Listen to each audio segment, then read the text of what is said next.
Fala, meus fufuxos, tudo bom? Como é que estão? Beleza. Então, lembrando só para vocês do que a gente está falando do sistema de classificar os seres vivos. Então, a gente já tinha comentado com vocês que existiram vários modelos, né, ou várias maneiras de você classificar os seres vivos, mas nenhuma delas dava certo, ou dava 100%, eram falhas, etc. Até que Linné fez um sistema de classificação que era baseada nas semelhanças e diferenças entre os seres. Então, quando ele reuniu, mas numa forma de conjunto, né? Ele pôs assim todos os seres num determinado conjunto, aí ele foi vendo que dentro daquele conjunto tinha seres que eram mais parecidos um com os outros, menos parecidos, ele foi separando em conjuntos diferentes, menores, aí conjuntos menores, ainda menores, menores, menores, conforme as semelhanças, até ele chegar na unidade básica, que era a espécie. Então, como eu estava falando para vocês, né, então chega até aquele conceito básico, que é o conceitozinho de espécie, né? Então, para o Linné, a espécie era o centro ali dos conjuntinhos, né? Então, o centrozinho, a parte menorzinha dos conjuntos, era a espécie. Nas plantas, animais, ele fez a mesma coisa. Então, o Linné fez esse sistema, né, esse sistema de grupinhos, esse sistema de conjunto, em que você vinha do maior, que vocês já conhecem, que é o reino, que está lá, né, lá na pontinha, seguido do filo. Filo aqui, se for vegetal, a gente usa ramo, né? Filo ou ramo. Daí classe, ordem, família, gênero e espécie, que seria a pontinha aqui. Por isso que aquele conceito de espécie que é tão importante, né? Porque nós chegamos na unidade básica. Na unidade básica de classificação, que seria espécie, você sabe, são seres que, quando cruzados, produzem descendentes férteis. Isso de uma maneira assim bem simplificar esse conceito, né? A gente pode ampliar ele, dizer, não, são seres semelhantes quanto à reprodução, à transmissão genética, e que, por exemplo, ao se cruzarem, vão produzir seres também semelhantes, que têm a capacidade de produzir outros seres através da reprodução. Então, você muda só as palavras, mas, no fim, é tudo seres semelhantes que, cruzados, produzem descendentes férteis. Esse conceito de espécie, ele não dá muito certo para todos os seres. Por quê? Porque ele fala assim, são seres semelhantes que, quando cruzados, produzem descendentes férteis. Mas existe a reprodução que não é cruzamento, né? Existem seres que se dividem ao meio, né, se reproduzindo. Então, ele quebra um pouquinho, né, esse conceito basicão aí. Tanto que hoje nós já temos um outro aí, que é aquele que diz que a gente consegue transmitir o nosso patrimônio genético, né, para os filhos, e esses filhos transmitir esse código genético para os outros filhos, e assim sucessivamente. Esse seria o conceito de espécie, tá? Ela muda dependendo do autor, dependendo do livro que você vai ter lá, né? Você pode ter uma variação do conceito, né? Então, veja, além de apresentar características semelhantes, os indivíduos de uma espécie devem ser capazes de cruzar, ó, tá a mesma coisa, né? Condições naturais, produzindo descendentes férteis, ao mesmo tempo que devem estar reprodutivamente isolados do indivíduo de outras espécies. Aqui o isolamento, né, é para que realmente as espécies acabem se fazendo, né? Então, existem algumas ressalvas, né? Então, existem seres que, mesmo sendo de espécies diferentes, eles acabam se cruzando e produzem descendentes que não são férteis. Mas são espécies extremamente próximas. Aí pode acontecer dessa reprodução. Normalmente, no ambiente natural, eles não se encontrariam por estarem em continentes diferentes. Mas em cativeiro pode acontecer, como é o caso, por exemplo, desse ser aqui, né? Que é o cruzamento de um leão com um tigre, que é um híbrido aí, tá? Então é cruzamento, né, de dois seres, veja, de espécies diferentes, mas ainda muito aparentados. Como eu falei, existem seres que não são da mesma espécie e acabam se cruzando, que a gente chama de híbrido. Os Os híbridos, na maioria das vezes, são estéreis, eles não dão filhotes. Às vezes, um híbrido e outro acaba cruzando, mas a cada cruzamento, menores são as chances da formação de filhotes. Então, isso vai fazendo com que eles não vão deixar descendentes numa sequência e acabam se extinguindo. Então, veja, esse é o conceito de espécie. Nós entramos naquela história lá do gato e do coelho, né, que eu falei para vocês, não pode, não existe, tá? Cruzamento de coelho com gato não existe. E a gente pode comprovar isso. Lembra? Quando vocês estudaram divisão celular, vocês estudaram que para acontecer a divisão celular, estudaram comigo, né? Os cromossomos têm que se parear. Então, o cromossomo do pai tem que se parear com o cromossomo da mãe, mesmo tamanho, mesmos genes, para depois iniciar a divisão celular.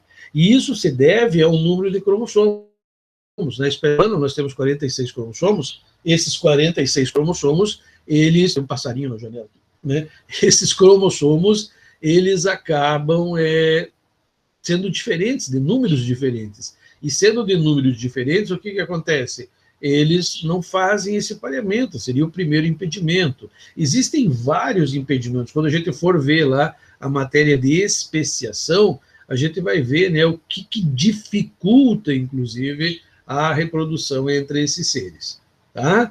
Então, híbridos existem, mas eles são raros. E as espécies são muito assemelhadas, né? São muito ainda aparentadas entre si, como é o caso do cachorro e do lobo, como é o caso lá da mula, que vem do cruzamento, né, do burro com a égua, e assim por diante, né? O jumento, né, que vem daí, tá? Então, seres que são estéreis, eles não têm nenhum nome científico. Aqui, ó, os caras até criaram um nomezinho lá, né, que é o tigon, né, que é o tigre e o leão, o lion, mas não existe, não é um nome científico. Por quê? Porque ele não vai deixar descendentes.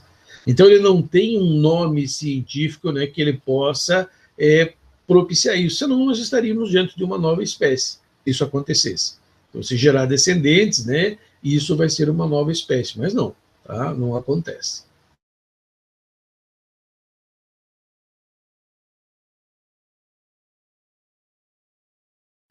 Nessas 7 unidades de classificação, elas são consideradas como as 7 unidades básicas de classificação, né? Reino, filo, classe, ordem, família, gênero, espécie são as taxas, por isso grupos taxonômicos. Existe, se necessário, né, as taxas auxiliares, aquelas que a gente pode trabalhar com ela caso a gente precise. Por exemplo, subespécie, superfamília, subgênero. Veja, você põe a palavra sub ou super. Super quando está acima, sub quando está abaixo, né? Então você tem lá superfamília, vai ficar entre a classe, melhor, entre a ordem e a família. Então tá ali, ó. Criou-se uma entre as duas porque determinado grupos de seres tinham alguma coisinha lá, né, de que diferenciava. Você pode ter um subgênero. O subgênero vai estar entre o gênero e a espécie. Então, existia lá um grupinho que tinha uma coisinha a mais lá, né, que não deu para pôr, né, no gênero direto. E espécie, a gente põe lá, né, o subgênero. Né, na subespécie, a subespécie é bastante conhecida, né? Nós chamamos subespécie de raça. Então, quando a espécie, né, tem algumas diferençazinhas entre os seres, a gente pode dizer subespécie, que seria o certo, ou raça, que vem da raciação, que é o isolamento geográfico dos seres. Quando tiver só isolamento geográfico, estão em lugares diferentes, mas ainda podem se cruzar, a gente chama de espécie. A partir do momento, né, que eles já não se cruzam mais pelo isolamento, vão formar seres diferentes por mutações, etc., aí a gente criou uma nova espécie, daí chama-se especiação. Mas a gente vai estudar isso tudo lá com mais detalhezinhos, ok? Uma coisa muito importante para nós que não tem ali, eu esqueci de pôr aqui nos slidinhos, é como é que a gente reconhece família, tá? A família sempre vai acabar em IDAE, I-D-A-E, I-D-A-E, vou até escrever aqui, né? Para que eles... Eu não entendi. Então, ó, Idai, tá? Essa palavra Idai, que vocês estão vendo lá no chat, é terminação de família para animais, né? Então, animais terminam em Idai, família termina em Idai. Se for vegetal, você acaba, né, a palavra em ACAI, ACAI, assim, tá? Vê se está certo. ACAI, tá? Essa é a terminação para plantas. Mas o que mais a gente vê no vestibular é o IDAI, né? Na verdade, a gente não lê IDAI, né? Você lê ID.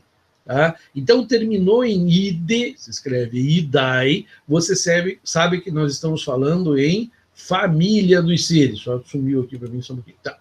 Tá? Então, esse termozinho ali, ó, tá? Vocês têm que saber. É uma maneira de você localizar, tá?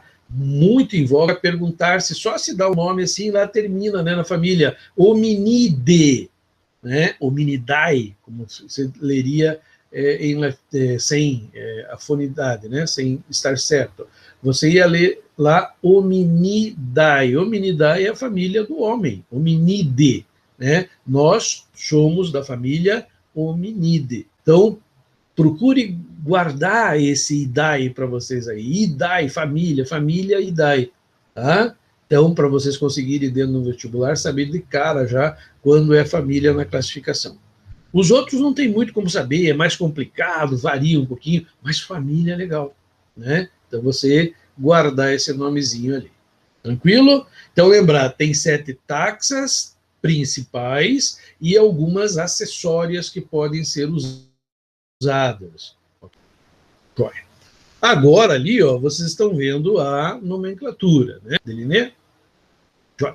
Então, Linneu, depois de ter feito toda a classificação das taxas, ele também pôs leis de como você dá um nome científico, né, de como você tratar os seres. Aquele IDAI que vocês viram ali foi justamente, está nos livros, né, de nomenclatura, a princípio proposto por Linneu, e depois eles foram enriquecendo com lei. Essas leis são muito interessantes de nomenclatura, porque elas são seguidas no mundo inteiro. Não é uma parte só o Brasil que segue, não, é o mundo inteiro. São chamadas regras de nomenclatura binomial de Linneu. Todo mundo segue, para que não ficasse uma bagunça. Medicina, por exemplo, ela é meio bagunçado nesse sistema, porque em cada país existe uma nomenclatura que varia um pouquinho. Então, para o médico, é por isso que ele tem que fazer aquela validação, né, quando ele vem lá, mesmo que seja da Argentina, lá foi fazer medicina na Argentina, quando volta tem que fazer validação de diploma, porque existem essas pequenas variações, né, de um lugar para o outro. Na biologia, não existe, não que você não tem que fazer validação de diploma também, mas é mais fácil. Por quê? Porque segue-se essas regras no mundo inteiro. E para nós ela é muito fácil, porque a primeira regrinha da nomenclatura diz que o nome científico tem que ser em latim ou latinizado. E a nossa língua é latina. Então, para nós, fica mais fácil de entender. E mesmo assim, né, as pessoas erram. Tá? Imagine um chinesinho lá, gente, um japonês que está acostumado com aquelas letrinhas todas desenhadas lá, né? Aquelas letrinhas. E aí ele chega, né? E nessa parte da matéria, lá no ensino médio dele, ele tem que aprender a escrever com as letras do nosso alfabeto aí, né? Que é o A, o H e não sei o quê, que ele não está muito acostumado. Mas é assim que a regra diz que tem que ser. Os nomes científicos são assim. Eles são latim ou latinizado. E eles têm que pôr assim. Então, para eles, é muito mais difícil, né, do que para nós, tá? Nessa partezinha aqui. Eu aqui, ó, só para vocês lembrarem, né, que a nomenclatura binomial significa que todo nome científico ele é formado por 2 nomes. O primeiro, que vai significar o gênero, a segunda, a espécie. Primeiro gênero, segunda espécie. Então, aqui você tem lá um nome comum, cachorro, ó, o nome Canis familiarum, né, ou familiares. Nos Estados Unidos é dog, mas o nome científico é Canis familiaris. Você não vai pôr dogs familiares. Não, é canis. Para eles também, tá? O milho, lembra? Eu sempre gosto de brincar do milho, né? Por causa do milho tem um joguinho não, uma curiosidade bacana, né? O nome do milho é Zé a mais, e que todo mundo sabe que o nome do milho é Zé a mais por causa de um produto que se vende no mercado, que é a... Então, a maisena é o quê? O mais na frente do Zé, né? Ficou maisena. Tá? Então, esse é o nome científico. Coisas moleza que você não pode deixar, não pode errar dentro de uma prova, dentro de um vestibular, porque é muito moleza. O nome científico, então, ele é sempre escrito em latim ou latinizado. Essa é a primeira lei, tá? Para a gente escrever um nome científico, ok? Não esquecer. Deve ser sempre destacado do texto, então ele deve ser diferente do texto. E para isso existe uma outra regrinha anexa que diz assim: se você estiver escrevendo, né, ou datilografando, máquina de escrever, aquelas que fica, né, o nome científico tem que ser grifado, tem que ter o risco embaixo. É um risco, não 3, 4, é um risco só. Ele pode até estar dividido no meio, né? Se quiser lá riscar e deixar um espaçozinho entre o gênero e a espécie, até pode, mas normalmente é um risco só e ele é obrigatório. Primeira coisa, tem que ser grifado, certo? Então ele tem que ser grifado. Escrevi o nomezinho lá, tem que estar grifado embaixo. Tranquilo? Beleza? Então, primeira coisinha, latinizado com o grifinho embaixo. Se eu estiver escrevendo no computador, se eu estiver vendo num livro, num PowerPoint, por exemplo, o nome científico aí, ele pode estar em negrito, que é aquela letra mais escura, ou em itálico, que é aquela deitadinha. Eu falei ou, não é os dois. Se usar os dois, está errado. Então, ou você usa o negrito, ou você usa o itálico. Qual deles? Qual você quiser. Porque não pode ser igual ao que você estava fazendo. Se o teu texto está em itálico, aí você não pode usar itálico para o nome científico. Ele tem que ser daí em negrito. Então, ele tem que ser diferente do texto. Ok? Mas você escolhe. Se você está escrevendo normal, né, você pode escrever ou em negrito ou em itálico sem problema nenhum. Ok? Beleza? Outra coisa, né? Como o nome científico é um epiteto, né, formado por dois, a primeira palavra é o gênero. O gênero é sempre um substantivo. E esse substantivo, esse gênero, ele deve ser escrito sempre com inicial maiúsculo.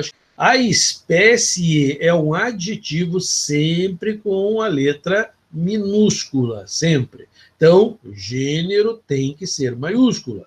Se eu ver só o gênero, né, ele tem que estar com a letra maiúscula. Se eu olhar só a espécie, ela tem que estar com letra minúscula. E a união do gênero e da espécie é que vão formar um nome científico. Por exemplo, Canis familiarum, que vocês estão vendo aqui embaixo, né? Embaixo do slidinho, tá vendo? Canis com letra maiúscula, familiarum com letra minúscula. Estão vendo que aqui ele está em itálico, tá? Estão vendo? Deitadinho, tá certinho, canis familiar. Tranquilo?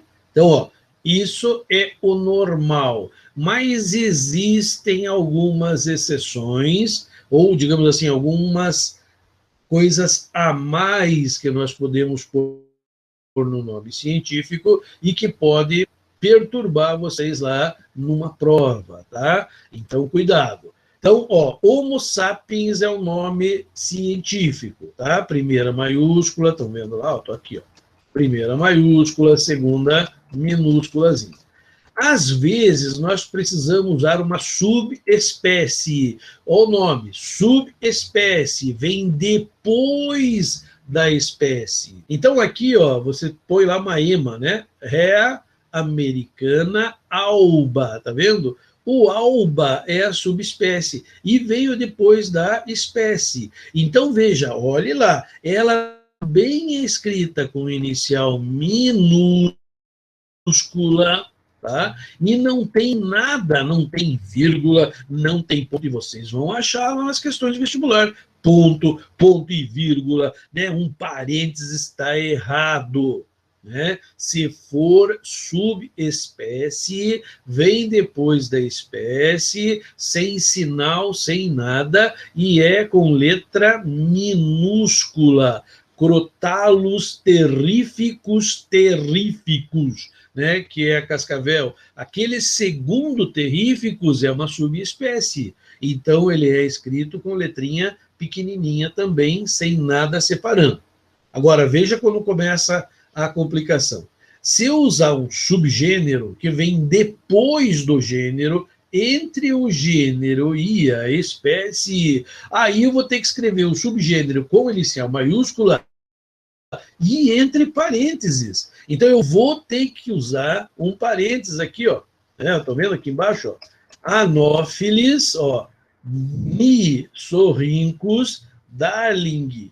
Então, veja, esse Nissorhynchus aqui é um subgênero. Observe, letra minúscula e está entre parênteses. Para nós, gente, isso já é o suficiente, tá? Eu tive que aprender muito mais, são 7 livrinhos de leis ali para você poder trabalhar. Lógico, a gente tem uma ideia geral, como a gente não é taxiologista, eu não sou, por exemplo, um especialista nisso, eu não tenho obrigação de saber os 7 de cor, mas um cara que trabalha com classificação, ele tem que saber todas as leizinhas lá. Então, de todos aqueles 7 livros, o que está se exigindo de vocês é que vocês saibam esses 2, uma subespécie e um subgênero. Tá? Eu acho que não é muita coisa, tá? Dá para vocês guardarem isso aí, ó. Subespécie, minúsculo, sem sinal nenhum. Subgênero, com inicial maiúscula e parênteses entre o gênero e a espécie. Subespécie vem depois de espécie no nome científico. Desse jeito não tem erro. Vai chegar no vestibular e tirar de letra. Não vai errar as questões. Existem algumas coisas a mais além disso, que é quando você quer citar o nome do autor, a data que ele fez o descobrimento, e aí o negócio vai ficando cada vez mais complicado, né? Vai ficando cada vez mais difícil da gente guardar esses pequenos detalhes. Quer ver? Ó, vou pular esse aqui e vou direto para esse aqui. Ó. Tá, ó. Aqui, ó, você tem o nome científico, tá? Que você, se for muito, muito conhecido, você pode abreviar, né? Então, a gente tem aqui um muito conhecido de vocês, mas muito conhecido, que eu vivo falando, é da Escherichia coli. Como a Escherichia coli é muito conhecida, eles abreviam como E. coli. Então, quando você vê lá uma bactéria chamada E. coli, é um E maiúsculo, ponto coli, né? Significa que é a Escherichia coli abreviada. Aqui, ó, eu estou abreviando o Canis familiaris, porque Canis é bastante conhecido. Então dá para abreviar.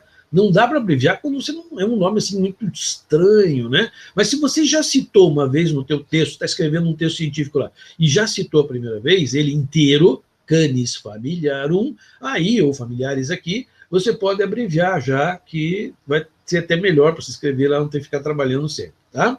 E olha aqui o que eu falei para vocês. Às vezes o cara cita o autor, que é o Chagas aqui, ó, e inclusive a data em que ele classificou. Isso pode no nome científico? Pode.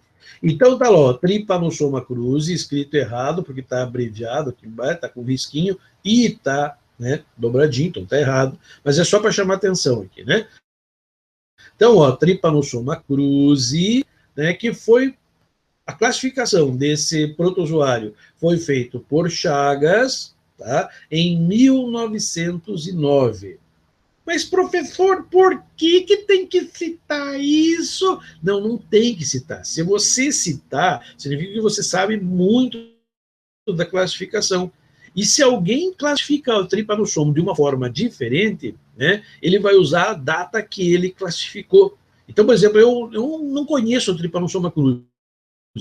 E eu acabo vindo para o Brasil e, nossa, essa doença, eu acho que ninguém conhece essa doença. Eu vou classificar esse protozoário e dou um outro nome para ele.